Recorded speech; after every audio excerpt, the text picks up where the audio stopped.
suuqyada ku yaala magaalada Muqdisho ayaa waxaa laga dareemayaa sare u kac ku yimid qiimaha la kala iibsado qudaarta noocyada kala duwan iyadoo ganacsatada ka shaqeysa qudaarta ay haysato duruufo kala duwan oo ku aadan keenista qudaarta waxaana shacabka ku nool magaalada Muqdisho ee iibsada qudaarta soo food saartay xaalado adag ee ku aadan helitaanka qudaarta la keenayo suuqyada magaalada Muqdisho maadaama qiimaha la gado qudaarta uu aad u sareeyo sare u kaca ku yimid qiimaha la kala iibsado qudaarta ayaa waxaa si weyn u dareemaya dadka danta yar iyo qaybaha kala duwan ee bulshada ku nool magaalada Muqdisho waxaana ay arintaasi ku soo aadeysaa xilli beeraha ay ka soo go'ayaan qudaar aad u fara badan waxaana beeraha qudaarta ay yihiin kuwa aaran ah isla markaana ay ka imaanayso qudaar aad u fara badan ganacsatada ka shaqeysa qudaarta ayaa sheegay in ay keentay sare u kaca qiimaha qudaarta beeraha oo aan la geli karin si ay u soo qaadaan qudaarta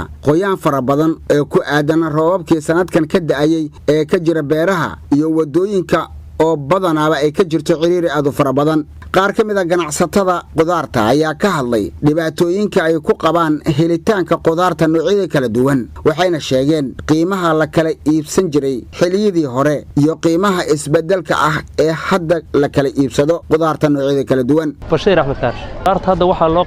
loo soo wayn karaa raaci hore oo burburay iyo raacan dambe aan wali soo gaarin wadanka oo aan si fiican u soo bixin intaas ama taqaana loo soo wayn karaa iyo wadooyinka xoogaa adkaaday oo qudaartii dadkii beerihii xoogaa ku adkaadeen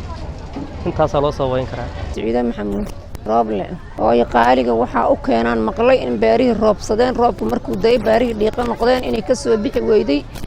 marka in cagaf looga soo bixiyay kadibna runeed lagu soo qaaday meeshii caasi uu ka soo qaadi jiray sidaas awooda qarashkaas galay oo tirada badan leh ayaa qaaliyay sidaasan maqlaanaw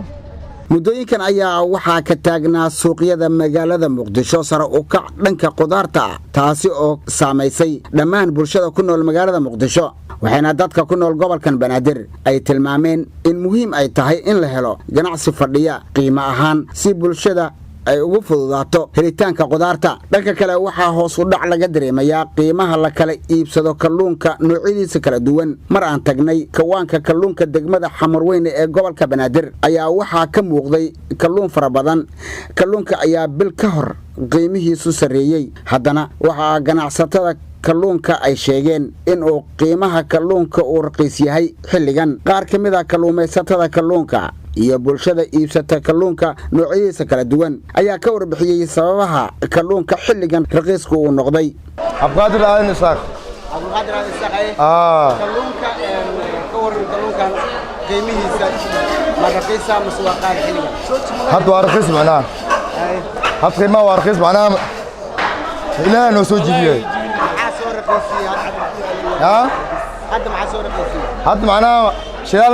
shiraalka soo raqiisay inta tikadka shiraalka raqiis noqto maalin raqiis noqonaa laakiin tab shiraalka qaali noqto maalin qaali noqonaya علي عمر نمعدة علي عمر نمعدة هذا علي ورني أنا والله صوت دكتور سعودي أنا هاي كون واقرك